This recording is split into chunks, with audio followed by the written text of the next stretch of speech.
Welcome, welcome, welcome to another edition of Straight Grown Talk. I am your host, Laquel Farley. Today we have a very special guest with us today.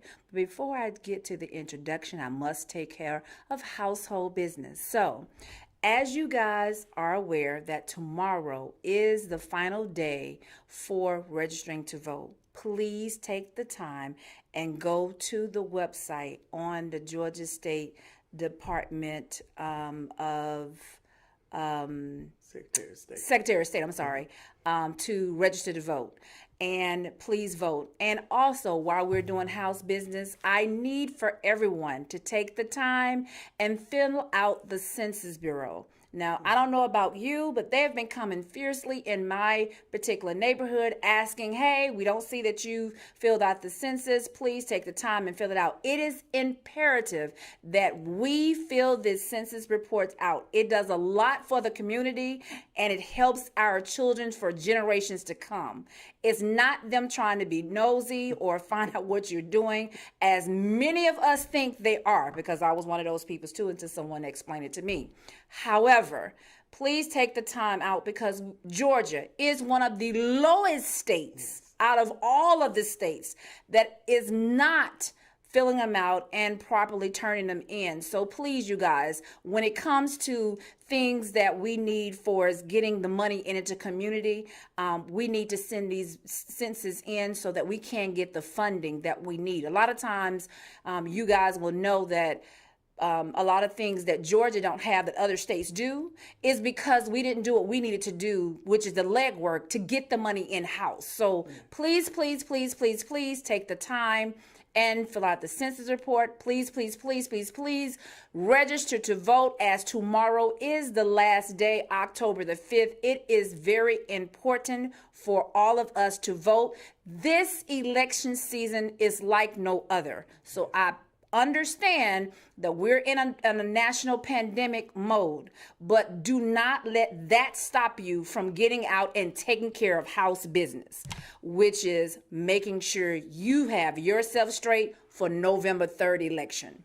Now, I want to take the time to introduce you to Georgia State Representative 74 District, Miss Valencia Stovall. She is here with me today in the studio to Let's Talk 2020 Georgia election. And welcome to Straight Grown Talk. Thank you. I appreciate the invitation, Laquel, and I always excited anytime I'm able to come on Status Network or Live TV. Thank you, thank you, thank you. Tell our viewers a little bit about yourself. So I am an 8-year state legislator. I was born and raised in the city of Atlanta. My parents had a promotional printing business in which we helped out, my sisters and I, for over many years, I would say that. And so being born and raised in Atlanta, in 2006, I decided to move to Clayton County. And at that time, we actually had a location of our business there. Was not thinking about running for election, but was still involved in the community at that time. And then in 2012, this particular seat became open, which was state representative seat. And we decided to put our hats in the ring to run. I was really not thinking about running, and my dad really convinced me to run. And then here we are 8 years later. I'm a single mother with a 27-year-old son, 23-year-old daughter. And so I'm very involved in the community, very concerned about the issues that we're facing in the community. Wow, impressive, impressive. Now I have a question for you, and this is in regards to our youth. Now, a lot of youth want to do something or talk about they want to do something. How did you get started into the community of helping so we can tell our youth how they can get started in helping? Because you are on a lot of committees and boards, and I need for our next generation to understand the footsteps that you've already taken that they can take too to kind of help all of us in the future. So can you please tell all of us that? Yeah, so it starts with having the compassion to want to serve. You know, we're here on earth for a purpose, and that's to be able to serve. And so it started me watching my dad, who's very involved, Valencia Stovall, in the Southeast Atlanta area, really all over Atlanta, but more so in Southeast Atlanta. And even when it got down to politics, he would carry my two sisters and I around with him while he was campaigning. He helped with Mayor Maynard Jackson when he first ran, who was the first African-American mayor of Atlanta and of any southern city at that time. His next election, Shirley Franklin, when she ran for mayor of the city of Atlanta, many other state representatives, commissioners, you name it, my dad was involved in those campaigns. And so that part started being involved in the community. And then my dad was the NPU chair. For those who don't live in the Atlanta area, it's a neighborhood planning unit, and it's made up of community members that live in a certain community. And they have a lot of power. They decide on what things they're going to come to their community and what things they don't want in the community. And so my dad served as a chair, ended up convincing me to serve as a secretary. I didn't have a clue about what they wanted me to do. But because Dad said it, and the rest of the older people that were there said, yeah, you make a great secretary. And so being involved like that, I was PTA president of my kids' school, the elementary, middle school, and then when they got to high school, I was a band booster membership coordinator for that. So I've always been involved even before getting into the political arena. So find something that you're passionate about doing, and that way you're going to do it well, whether you're paid for it or you're not paid for it. So that's the advice I would like to definitely give them. Good. So I heard you say that your father was very instrumental in pushing you toward the political arena, but I know that the parents can't be the only thing that kind of pushed you into it. What really made you just say, okay, I'm going to go ahead and go for it, to be in the political arena? Well, like you said, my dad, and then being a mother, my son had a learning disability, and which forced me to really be involved in school, which kind of also, along with, besides my dad being PTA president at the school I went to, my children attended, my two sisters ended up being PTA presidents as well. Wow. I don't know how that happened, but because he had learning disabilities, a lot I didn't know about the education system. And so that forced me to be involved as a parent and look out for the other kids whose parents were not as involved as I was at that time. And so, at that time, there were policies that need to be changed on the local school level, and they weren't listening to the parents. I would go to the school board meetings. And so when I looked at, running for this particular office, when I was running for a state representative, I said, this would give me an opportunity to elevate my voice and also be a voice of those who cannot speak for themselves, who are destitute. And so I can be their voice in making sure that policies are put in place, which led me to my first bill that I passed, which is House Bill 614, the Landon-Dunston Act, which allows video cameras to be placed in the classrooms of special needs students who are self-contained. And it came from Lala Dunston, who is a parent of a special needs student who's autistic. And so not only introducing it for Landon and students like him, but also thinking about the struggle I went through with my son all through elementary, middle school, and even high school. I can understand it. I also have a special needs child as well. So I really do understand how difficult and challenging that is for us, and a lot of very, very much needed program to help special need kids. So I appreciate that. I want to ask another question of you is, being in the political arena used to be the man's world. As a woman, how difficult has it been for you? It is very difficult. Of course, there are always different standards that are for women than they are for men, and especially being a black woman of color, it takes on a whole nother connotation, whole nother level.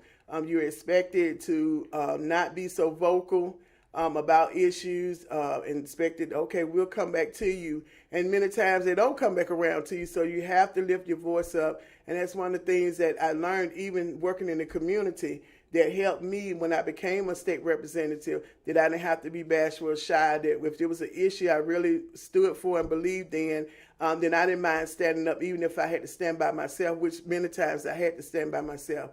So it is difficult in the political arena, even thinking about running for the U.S. Senate seat. This particular seat that I'm running for is historic for women, especially black women. When elected, I would be the first black woman to ever serve as U.S. Senator from Georgia.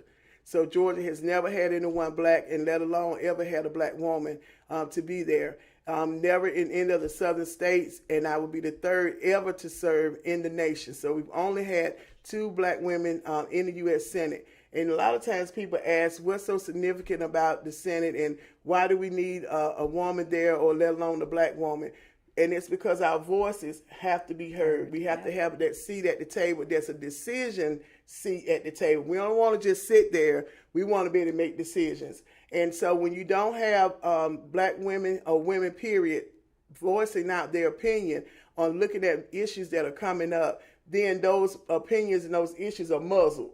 And when they're muzzled, it trickles down to us on the state level. It trickles down on the local level. We talk about inequalities with pay. We talk about inequalities with health care and services that we receive. So it's a whole gamut.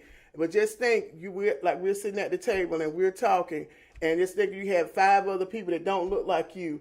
They're going to dominate the conversation. Of and course. then if you're not even at the table, you can imagine they're not even thinking about you unless you're trying to bring up that issue. Correct. I can even go as far as we're currently in a pandemic, and the conversations that are coming up now, most of our leaders are saying, wow, we didn't know this was going on. Well, what have you been doing for all these years while you were up in these positions? You were supposed to be representing the people, but again, you was not doing that. You were, thinking of your own people instead of thinking about all of the people, because we are the people. This is a well-oiled machine of the United States, and everybody that's in office is supposed to be thinking about all of us, just not one particular group or any of that. They're supposed to be thinking about we, the people. That is in the Constitution.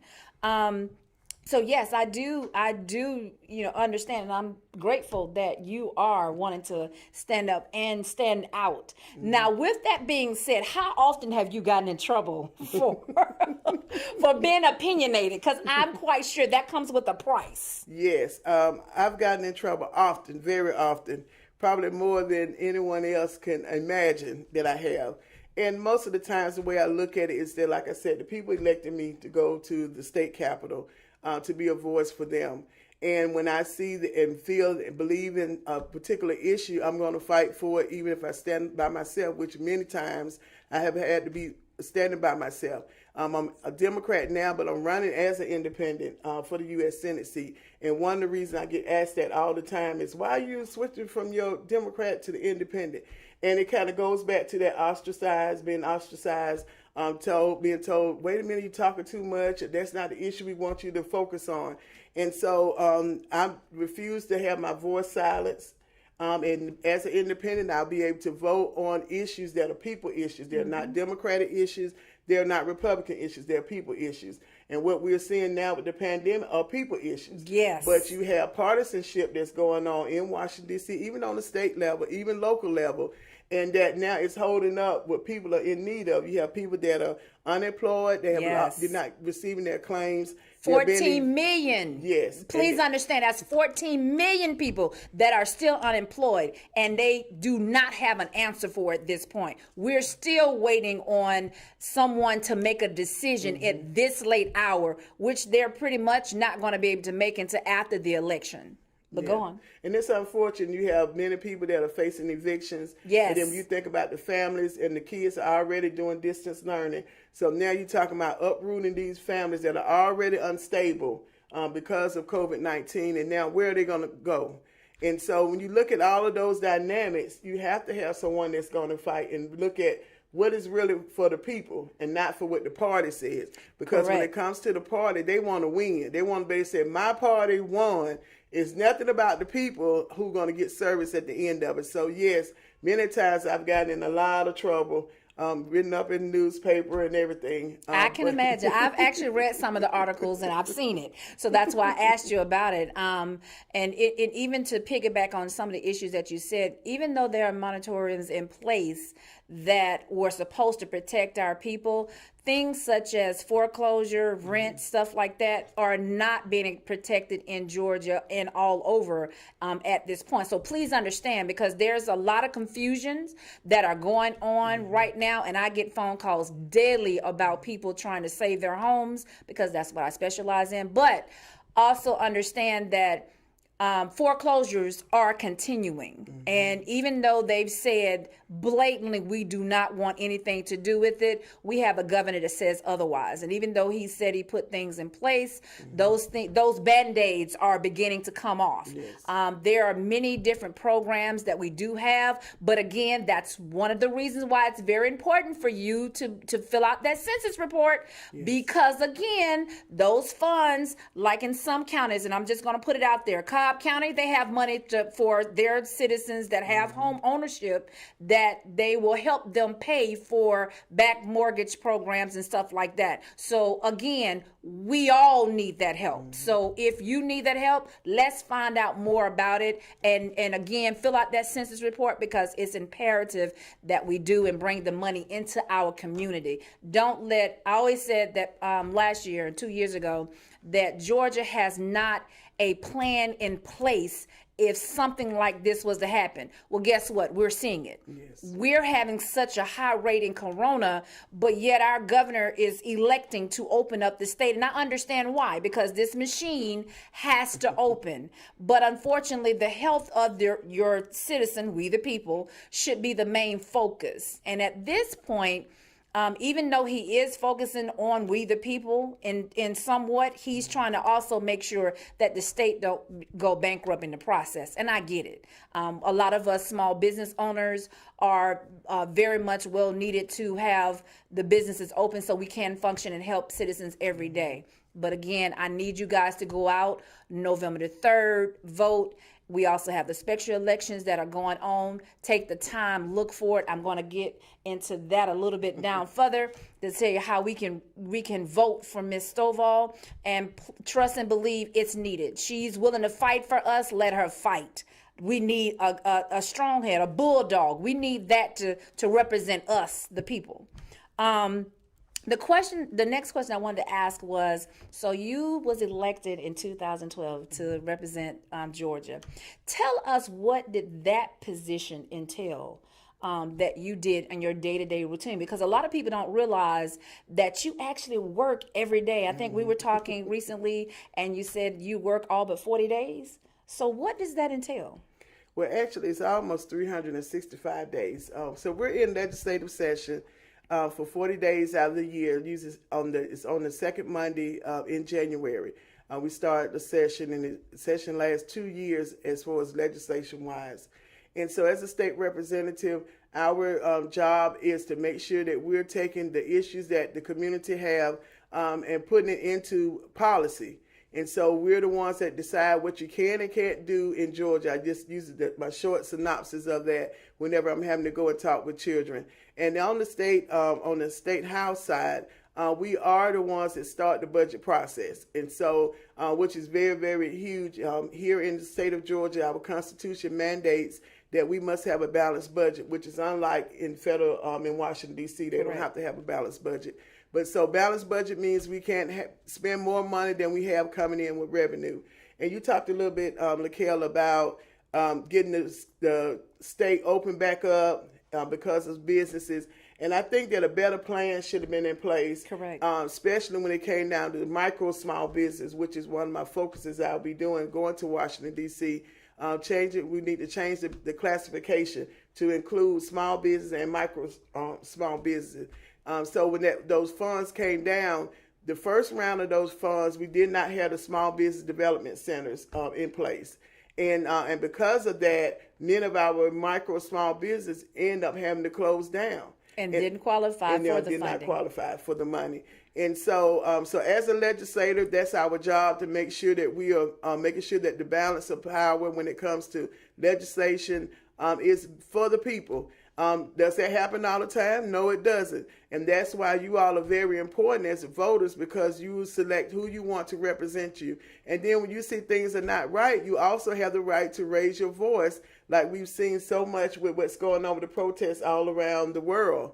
And even here, we had House Bill 426, which was the hate crime bill. The House had passed it last year. It was sitting in the Senate. They had no intention of passing that bill. But when all the racial injustice and unrest start happening, and we end up having to go into special session, extended session, And then people start raising, well, why Georgia has not passed this bill? Other states have passed the bill, and then all of a sudden you start moving through the traction of the Senate committee, and then all of a sudden we voted on it. But then at the same time, there was another bill introduced to almost counteract that particular bill. And so all those things are what happened, and you have to have the experience to know how the policy works. And that's one of the things with going up to Washington, D.C., I call it 8-30-30. And it's 8 years of legislative experience, being a bipartisan leader, 30 years as a small business owner, and 30 years of knowing how to bring resources to my community. And that's what you need is experience. You don't need need to get on their bicycle with adding training wheels. You don't need that during this time of COVID-19. Yes. Now, you said quite a few questions in which I was going to ask. So I appreciate all of that because you kind of went into a lot of the details. I'm very passionate about the small businesses, and I've seen a lot of the small businesses get the money, the PPP or the EDIL money, and still have to close because even though there were stipulations on the money, they still didn't have enough to make it through. Right. And we're now seeing some of the medium-sized businesses close up as well because of the same thing based upon running out of funds. A lot of people are choosing to pull back from working inside of a building, work from home, which is convenient for us. And also it's hindrance because again we're having to deal with kids that are at home because of the COVID and the school system are not open. So again, you see what I say about we got to get this well-oiled machine back open because again, until our children are back in school, we cannot move because you can't have them at home and then you're trying to worrying about what they're doing at home. And then for those that don't have these extra grandparents and aunts and uncles that can pitch in as a community or a family to help the situation, your hands are tied. So again, we need to step back and think about we, the people. Do your homework, people. Understand what Ms. Stovall is trying to tell you and explain to you about what her position is, what is her goals, what is her focus, what she is trying to do for we, the people, which is all of us, including all you guys too. It counts. It matters. Again, fill out the Census Bureau. Fill it out, please. And also, please take the time, go to the site and register to vote. Your voting day is November the 3rd. It's imperative we make a difference with our voices and our pens.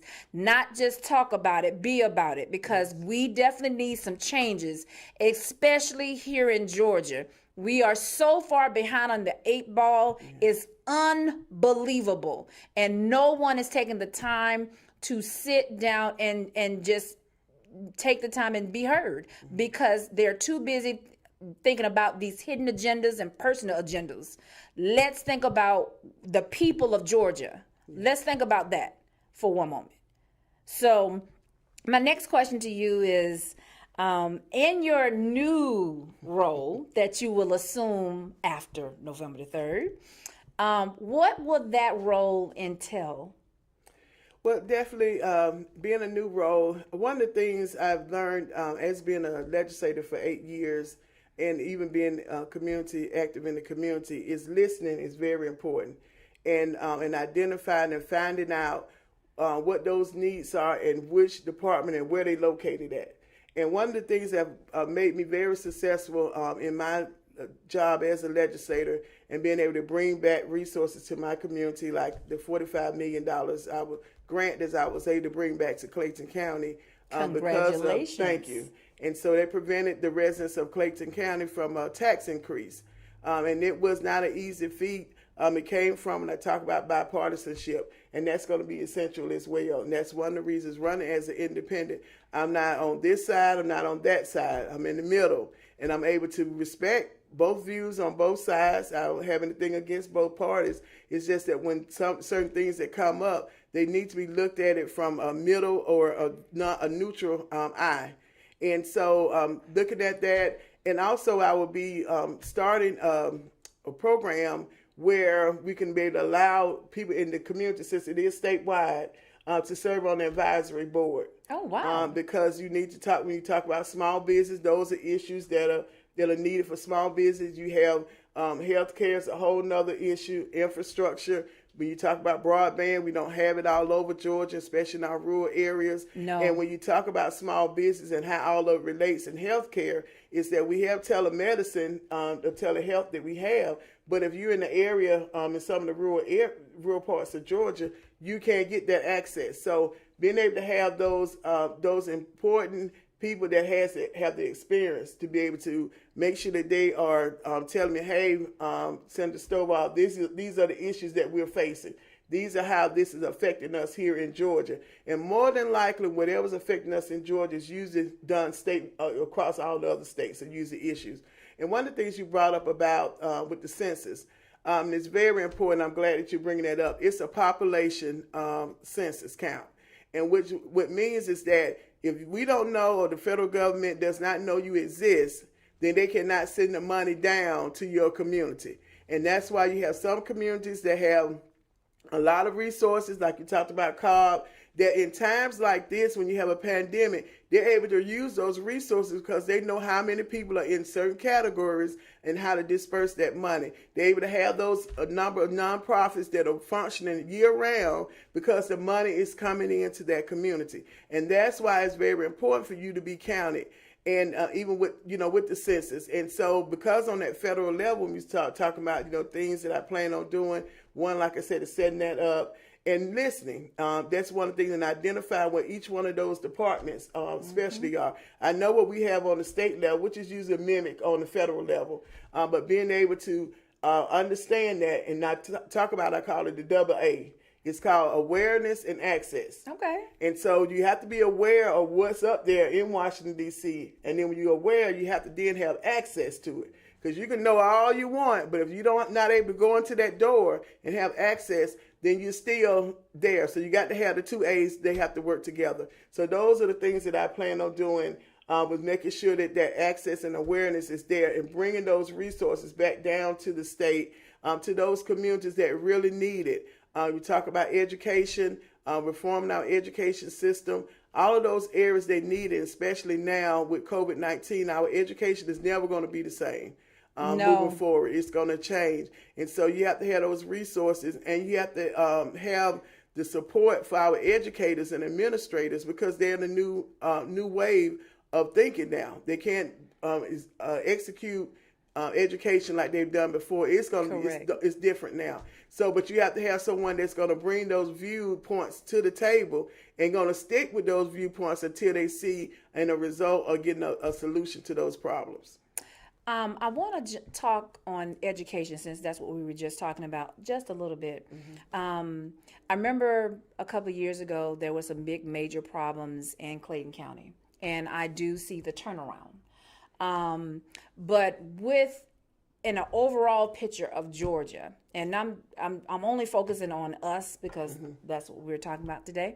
But the overall picture of this pandemic, how much behind education-wise do you predict that we're going to be in another year and a half? Because again, they've already predicted in a couple more months we might be at home again, because the numbers are also going back up due to cold weather and stuff like that. So how far behind do you anticipate that we will be for as education? And considering we already was behind before the pandemic. Right. So please understand, Georgia was not in the top of anything education. That is another thing I've been advocating about. We need to be able to even the playing field all across on all 50 states, instead of why your northern states have more than your southern states. It shouldn't be a division that great. So can you elaborate a little bit more on that? So I serve on the education committee. I also serve on education appropriations, which looks at how the money for education is appropriated. And I also am the vice chair of the subcommittee on academic achievement. So those are leadership roles that I have as a Democrat in a Republican stronghold at the state capitol. But when we look at education, like I said, it's not an issue of Democrat or Republican. That's a people's issue. And we are very far behind. We made some strides, but not enough.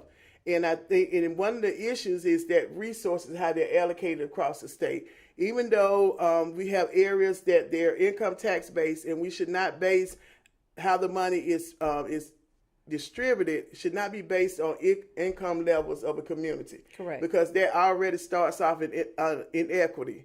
And so what happens as a state, we might add into, we do what's called equalization grant, where we try to make those communities almost close to where the more affluent communities are, but that never happens. Correct. And I will say that the disparity between the city of Atlanta, and I'm going to give that as an example, and other counties or other local cities is larger than most.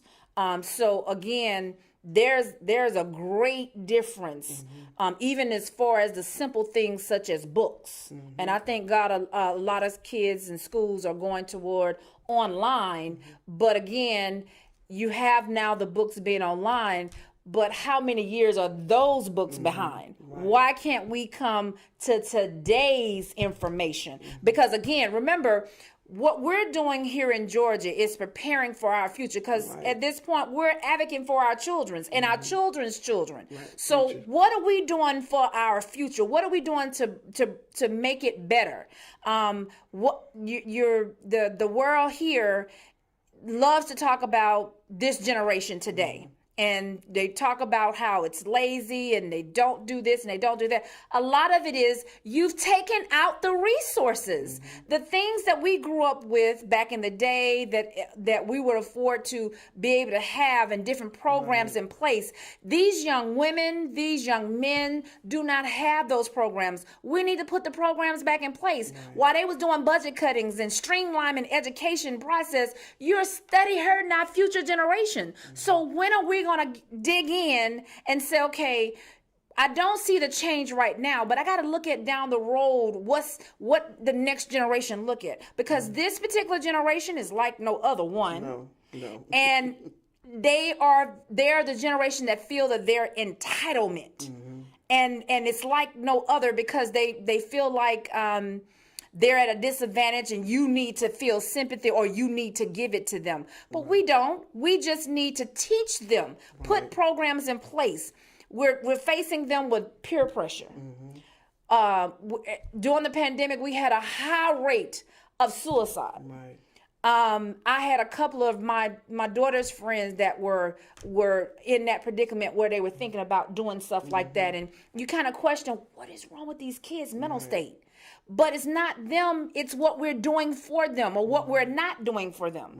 So I'm very honored that you're here with me and you're an advocate for education and especially for special need. But I want somebody to fight for our next generation.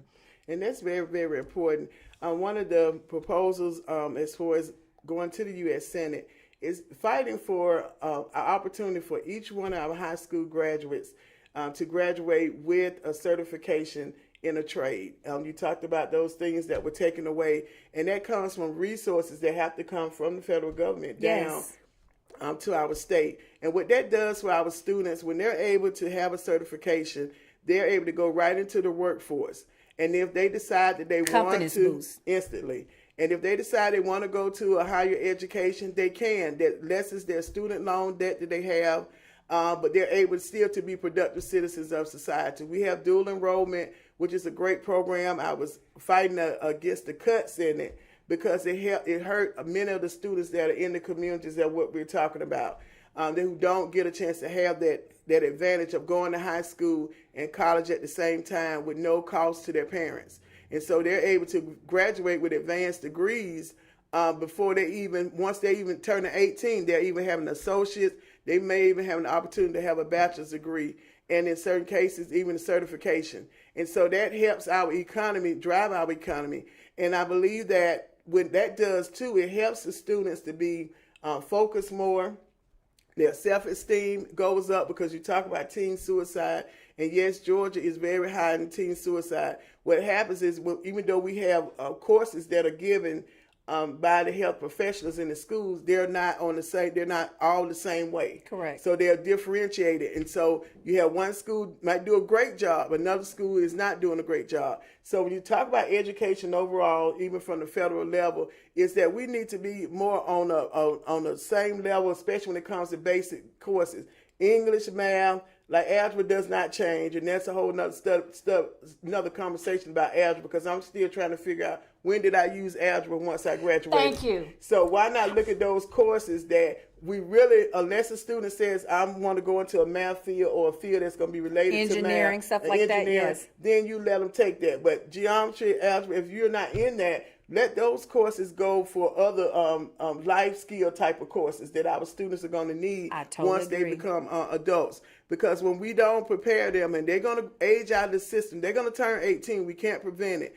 And our job as adults and even the legislators and policymakers are to make sure that they're prepared. And when they're not prepared, we end up paying again, because we spend about $1 billion on justice reform now. I want you to repeat that last statement again. When they are not prepared, what happens? When they're not prepared, we end up spending double money, because we would have paid for them while they're in school. And then we end up, if they get into the penal system, we end up spending in Georgia on an average of about $1 billion every year is set aside in that budget. Wow. And so if you think about it, what if we looked at why are we spending $1.1 billion? What if that was put back into early education, yes, which is needed? That foundation, we have to have a better foundation on that. But that comes from resources, that comes from equaling out the playing field for all children. It should not matter where you live at. It should not matter what your income or your parents. All the children should be given that. And I think that parents should have a choice on where they want their children to attend school. I'm a strong school choice advocate. And then also accountability has to be given to our local school districts as well. Many of them have a huge budget, and they kind of spend it how they want to. They end up having a lot of people that's in the central office and never leave that central office to come out into to the schools. And that is so true. We need to look at, so it has to be a balance. Yes, we're going to give you the resources, but I want to know how you're spending that money. Is it child-centered or is it adult-centered? Mm-hmm. And right now we're in an education system that is adult-centered. It's what's easy and best for the adults, but not what's best for the child. Every child should have their own learning plan. That way you know what level they're on, and that helps the teacher not having to differentiate in their classroom work that they're doing as far as what they're doing. Well, let me say this. They do have their own plan for kids. We're not privy to see it, but there are some closed door conversations in regards to what they predict our kids will be doing in the future as they're transitioning into adulthood. Yeah, from third grade and sixth grade. Yes. So please understand, there is a prediction of what our kids will be doing by the time they're in high school. That's why if you look around, we have a lot of jails being built, and there's a reason for it, because that prediction happens between third and sixth grade. Yes. What your child will do in its future years. Pay attention, parents. I always tell you, do not be silent. Let your voices be heard. Ask fact-finding questions. Now, don't go to these schools and get on these teachers' cases and be all against them, because again, your kids are at school, and a lot of people think that their kids are sweet and innocent. But they found out during COVID. Yes. What's really going on they in the not? classrooms. Did they not? Yes. I've gotten so many phone calls from parents that says, I appreciate the teachers now.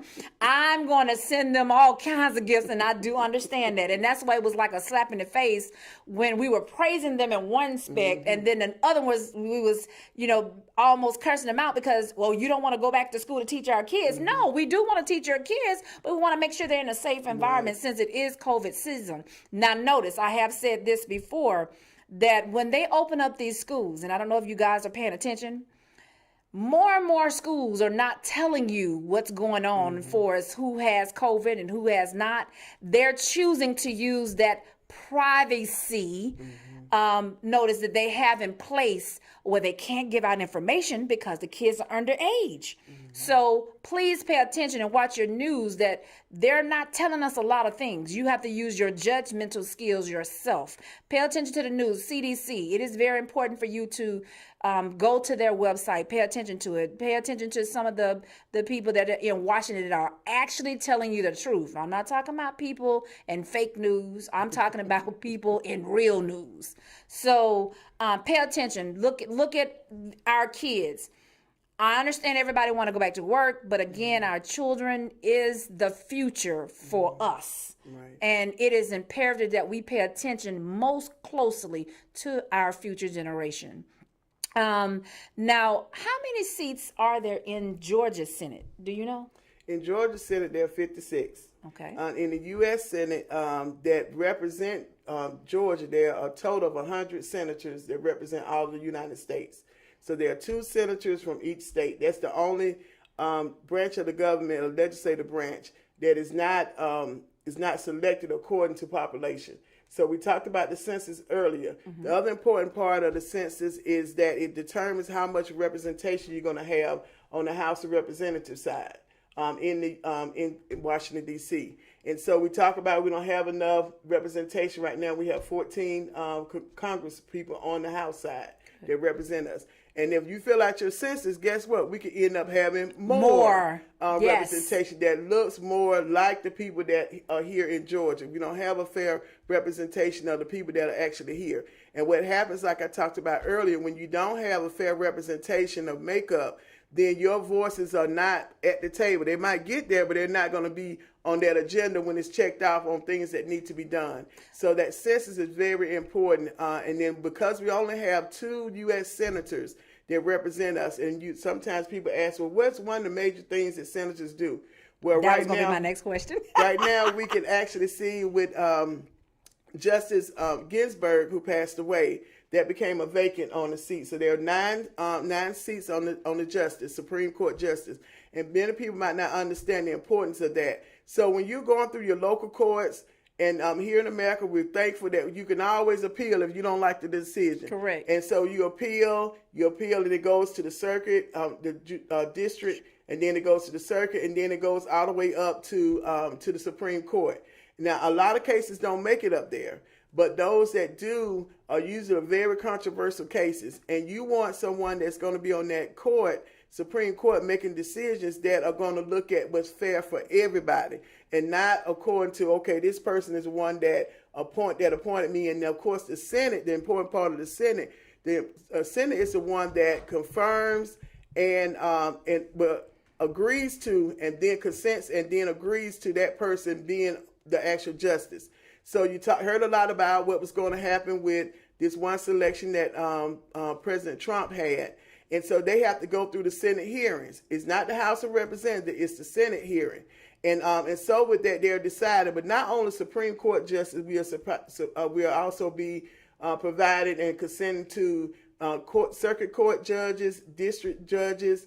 Also, when it comes to ambassadors, the cabinet of the president, we confirm all of that. So you want someone that's level-headed that's going to say, oh, wait a minute, I don't think that person's going to be the best person for that position, because their point of view is not going to be equal. And so when they're in that position and they're given positions of power, when you talk about the cabinet, they're over these departments. Mm-hmm. And so when you think about money that's supposed to come down because of the census to your community, and if you have a certain people over departments that are not thinking about your community or the difference in the inequality, they're going to make decisions for that money that's your taxpayer money that they decided on is going to go where they want it to go. Now, you see how important filling out these census reports are. Please, please, please, again, fill out the census report. Go online, go to the website, take the moment, take a time to fill it out.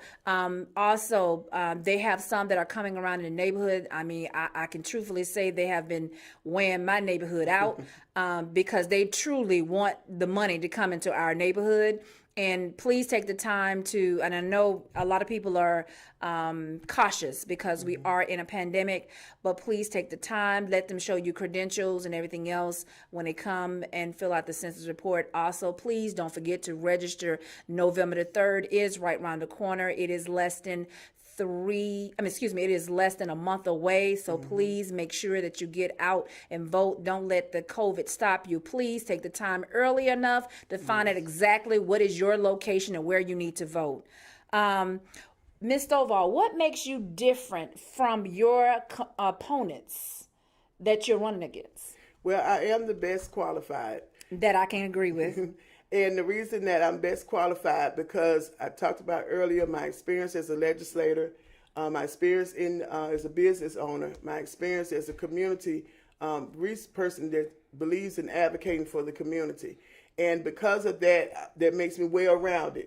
But you have to have a person that's well-rounded and that has the experience. And that's very, very important, because you're going into a time like you talk about the pandemic. And many times when people ask, why should I vote? I said, if you like what happened during the pandemic, don't vote. Stay at home. But if anything that happened during the pandemic you didn't like, that's because of policies that were not in place that were conducive to make sure that we had a smooth transition. You saw many other countries that had a smoother transition. I didn't say it was easy, but it was a smoother transition. Yes. And when you don't have those policies in place because you're not people-focused, you're focused on other things that are not people-focused. So I'm going to say this. When she said there were other countries that had a smoother transition, you had other countries that was paying way higher than $1,200. That was an insult. Yes. And we're still suffering and struggling, and nothing else has been released. Now, granted, they're trying to do something for us, a small business, and that is great. But again, $1,200, a one-time payment, was a slap in the face for we the people. So what she's talking about is you need to get out and vote. You need to make a difference. Let your voice be heard through your representatives and pick a choice that you can be satisfied with. Please take the time. I see we have a caller. Please take the time and vote. Thank you for calling Straight Grown Talk. Yes, I'm trying to get a question in before they run out of time. Yes, ma'am. And what's your question? My question is, will there be a proper debate or forum for all the candidates to have a debate? Good so question. We can hear all candidates? Good question. Uh-huh. I know. I do. I'm waiting on them to answer me. Okay. She's going to answer you. Yes, so there is a debate that's going to be held by, I think it's not NPR, NPR and Georgia Public Broadcast, Atlanta Press Club, that's what it is. And so that will be held October the 19th. And also there's another forum that's coming up. The Cherokee County Chamber of Commerce will be having a forum on this coming Friday. And where can they view those? Yeah, so the one for the Atlanta Press Club, you can Google Atlanta Press Club. They've been doing some sponsorship ads. I've been seeing those to be able to view them. And usually Georgia Public Broadcasting usually has it live streaming, or will also be able to promote it. And for Cherokee Chamber of Commerce, I'm not sure. They haven't sent the information, so you might could just Google their information and find out. But I'll be posting all the information on my social media handles with Facebook, Twitter, Instagram, LinkedIn, and also with YouTube. Thank you, caller, for calling in. And I can't wait. I got one more question. Hold on, you ain't got nobody in. I'm in the pipeline. How can I donate? Well, definitely funds are always needed. You could go to GoStovall.com. And there you can find out more information about my campaign and also be able to make a donation. We definitely need a donation so that we can get the word out across the entire state of Georgia. So if you live in Georgia, you can vote for Stovall. That's all. And can we still volunteer? Yes, you can. If you go to the website, there's a volunteer tab there as well. GoStovall.com. Okay, thank you, ma'am. Thank you. Well, actually, she answered my next question. Can you volunteer? So I will bypass that because you've already given it to them. For our viewers, we just had that information up so that you guys can see, and we are going to post it at the end of the show as well for you guys to see how you can get in contact with Ms. Stovall. Stovall, I'm sorry, and how you can actually volunteer for these next few weeks to help her out. I'm quite sure she needs all the Yes, help that she definitely. possibly can. I look forward into our youth getting involved. So I want everybody to pick up the phone, call Ms. Stovall and say, hey, what do you need? We need this for Georgia, we the people. Yes. Okay? Let me ask you this one question, and I know you get asked this question many times. What is the difference between the popular votes and the electoral votes? Okay. So the Electoral College is not an actual college. Many people thought that, and even before I found out, I thought that, especially in high school. And so you have the Electoral College, or people that are from a particular state that are actually elected to be able to be the ones that's going to actually decide on who the president is going to be. So the president and vice president are the only two offices that we don't use popular vote on. Mm-hmm. So popular vote is when when I ran for state representative, if I got 50% plus one, I won the election. And so that's like that for every other election down from the vice president and the president. And so the forefathers wanted to be fair when it came down to smaller popular states that are the population. And so they came up with the Electoral College process.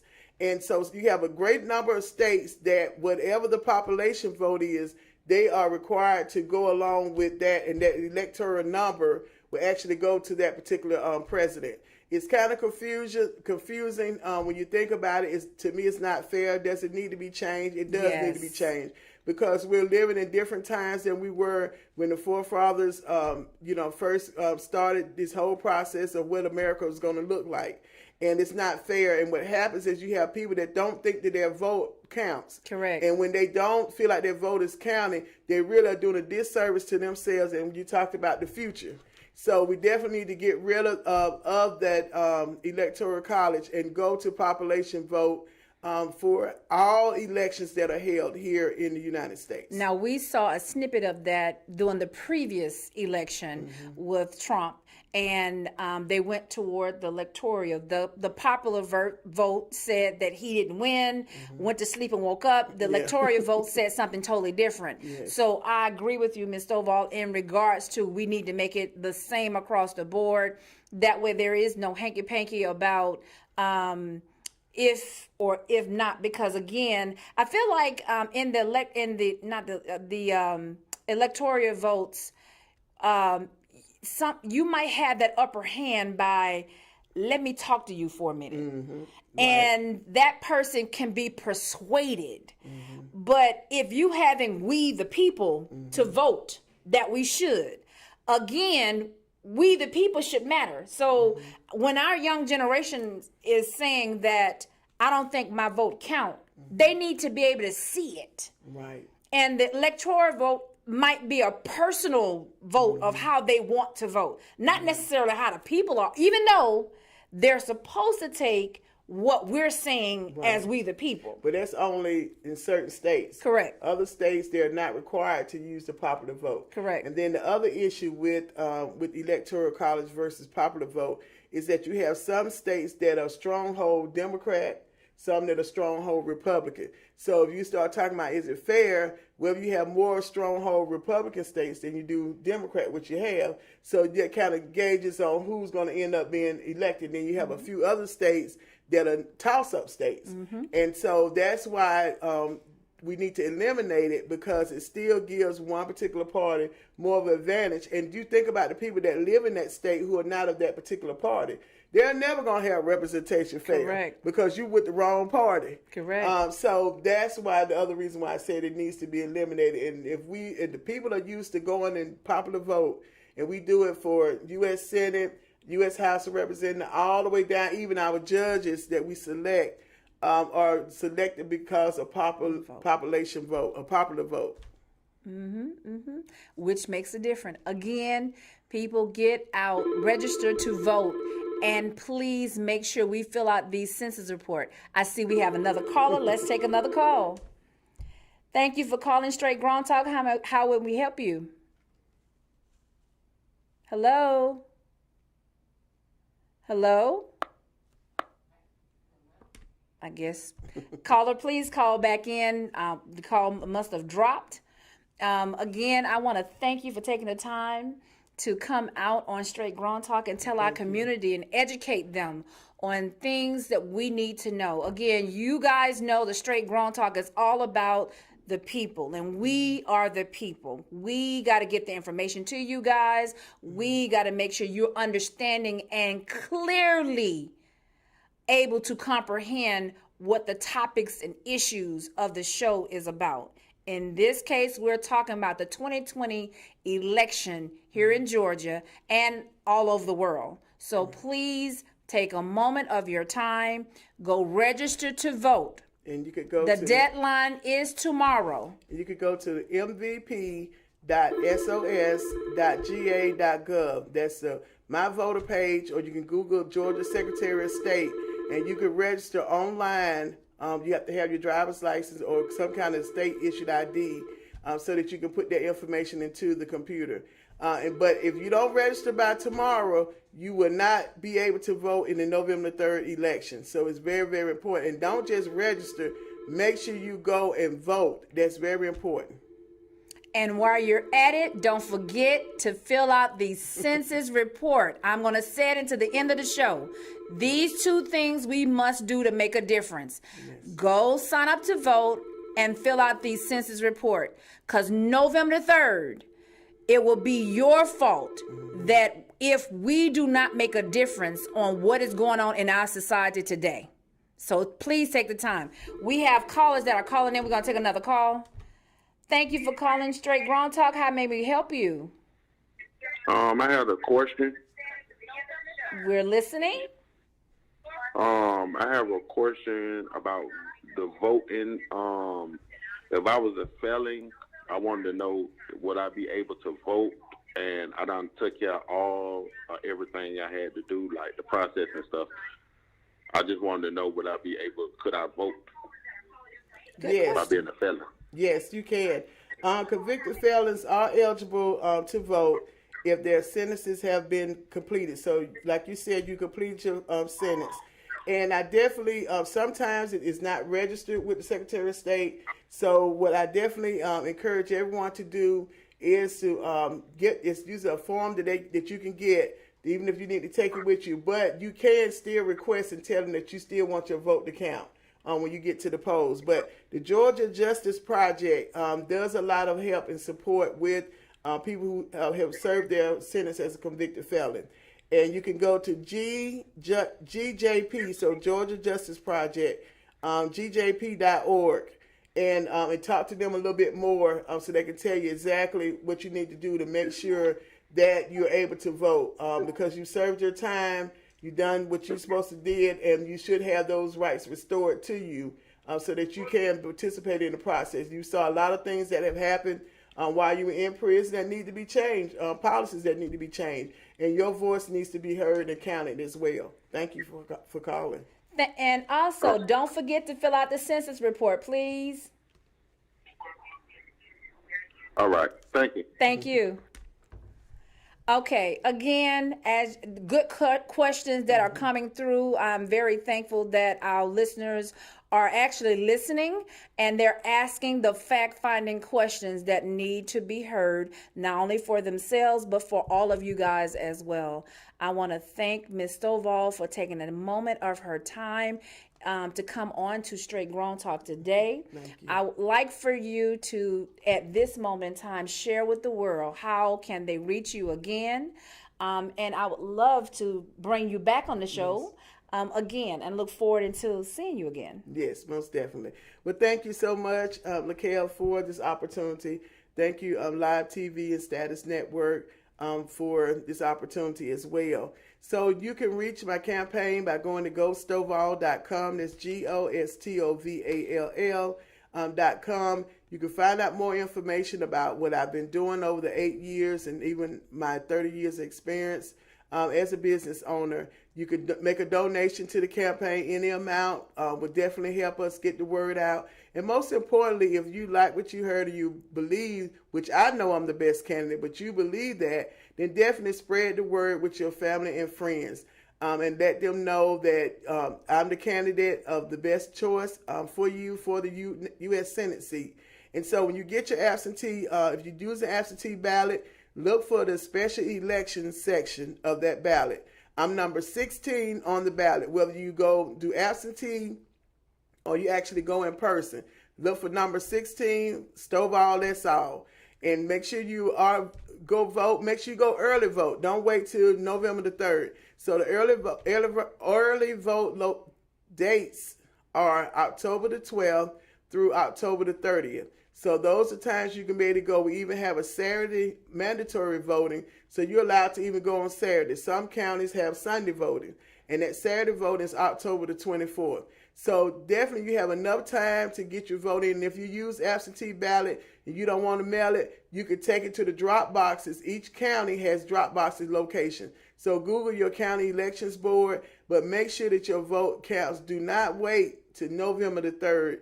To vote. Go ahead and vote early, and so that way you can relax. Now, if you just want your sticker, like I always like to get my sticker, then go early vote. You don't have to wait till November 3rd. You can definitely go early vote. So you can look for me on all the social media handles. I'm on Facebook, I'm on Twitter, Instagram, and LinkedIn. And also every Friday at 6 p.m. we do what's called Talking Stovall Live, and we've talked about many different issues.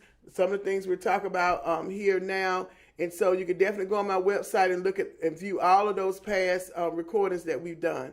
And I thank you so much, LaKel, again, and thank you to the audience. I need your support. I'm asking for your vote to send me as the next U.S. Senator representing Georgia. And like I said earlier, I'll be the first, we'll be making history. I'll be the first black woman to ever be elected as a U.S. Senator from Georgia, from any of the southern states. And I'll be the third to ever serve in the nation since we've had the United States of America. Wow. There again, you've heard it today from Miss Valencia Stovall. And please go out again. Sign up. Tomorrow is the deadline to sign up to vote. Register and vote. Also, don't forget to fill out the Census Bureau. I wish you guys the best. Look forward to seeing you again next time on Straight Grown Talk. I am LaKel Farley. See you soon. Bye.